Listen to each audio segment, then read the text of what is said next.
பக்த கோடிகள் அனைவருக்கும் வணக்கம். நாம் இந்த பதிவில் திருவண்ணாமலையின் கதைகளையும் வரலாறையும் பற்றி நாம் இங்கு காணலாம். ஓம் நம சிவாய, ஓம் நம சிவாய என்று கேட்கும் போதே பக்தர்கள் மனதில் அமைதியையும் நம்பிக்கையும் உண்டு பண்ணும் ஒரு ஒளியாக திகழ்கிறது. அருணாச்சலேஸ்வரர் ஸ்தலத்தின் வரலாற்றையும் சிவனின் ஜோதிரூப வெளிப்பாட்டையும் பற்றி இங்கு காணலாம். பரம்பொருளின் அமைதியை உணர்த்தும் இடம், மனதில் அமைதி ஊற்றாக ஓடும், அதுவே திருவண்ணாமலை. பஞ்சபூத ஸ்தலங்களில் அக்னி ஸ்தலம், சிவன் நெருப்பு பிளம்பாக உருவெடுத்த ஸ்தலமாகும். யுக யுகமாக சித்தர்களும் யோகிகளும் இந்த மலையருகே தவம் புரிந்த இடம். ரமண மகரிஷி அவர்கள் இந்த மலையைத்தானே பரம்பொருள் என்று அழைத்தார். ஒரு நாள் பிரம்மாவும் விஷ்ணுவும் தனக்குள் யார் பெரியவர் என்று எழுப்பிய கேள்வி அண்ணாமலையாரின் ஜோதி ரூபத்தை தரிசிக்கும் பாக்கியம் நமக்கும் கிடைத்தது. தொடக்கமும் இல்லாமல் முடிவும் இல்லாமல் அந்த ஜோதி ஆகாயத்திற்கும் பாதாளத்திற்கும் சென்றது. அது எங்கும் பரம்பொருள் ஜோதி வடிவாக இருப்பதை நமக்கு உணர்த்தியது. ஒவ்வொரு ஆண்டும் வரும் கார்த்திகை மாதம் பௌர்ணமி தேதியில் மலை உச்சியில் ஏற்றப்படும் அந்த மகா தீபம் சிவன் எடுத்த ஜோதி வடிவத்தின் சின்னமாகும்.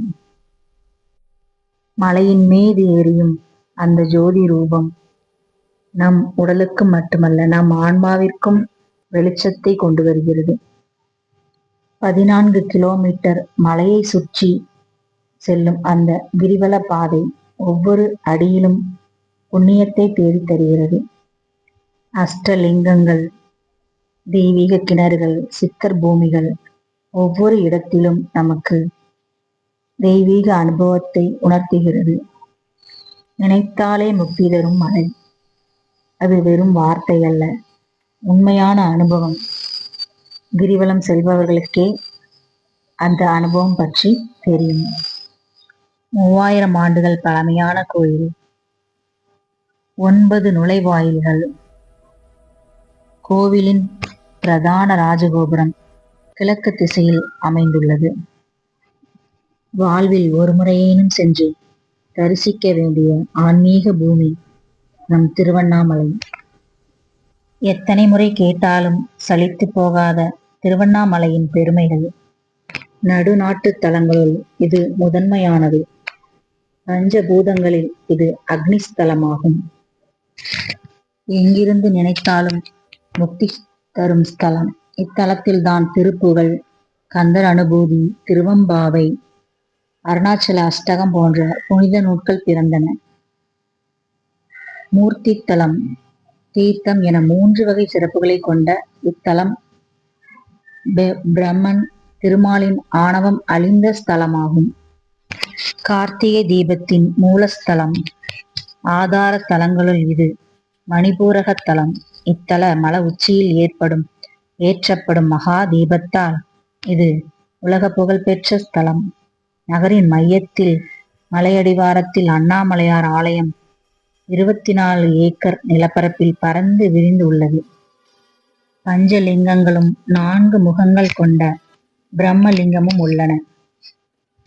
காலபைரவர் சந்நிதியும் உண்டு. இங்கே முருகப்பெருமான் இளையனார் என்னும் பெயரில் 3 இடங்களில் வணங்கப் பெறுகிறார்.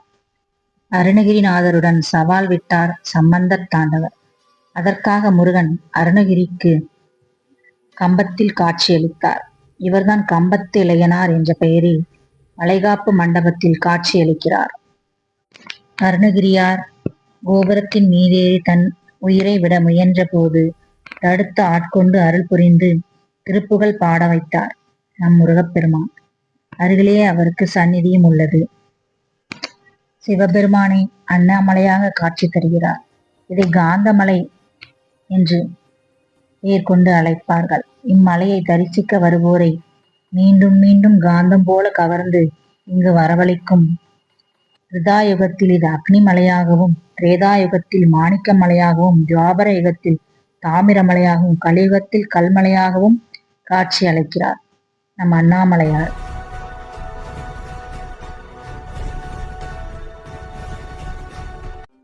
திரு அண்ணாமலை என உச்சரித்தாலே 5 எழுத்தை 3 கோடி முறை உச்சரித்த பலன் கிட்டும்.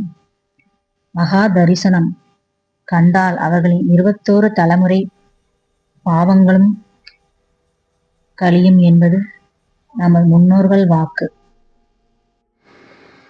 மலையின் கிழக்கே இந்திரலிங்கம், தென்கிழக்கே அக்னிலிங்கம், தெற்கே யமலிங்கம், தென்மேற்கு ரிதிலிங்கம், மேற்கு வருணலிங்கம், வடமேற்கு வாயுலிங்கம், வடக்கே குபேரலிங்கம், வடகிழக்கே ஈசானிலிங்கம் அமைந்துள்ளன.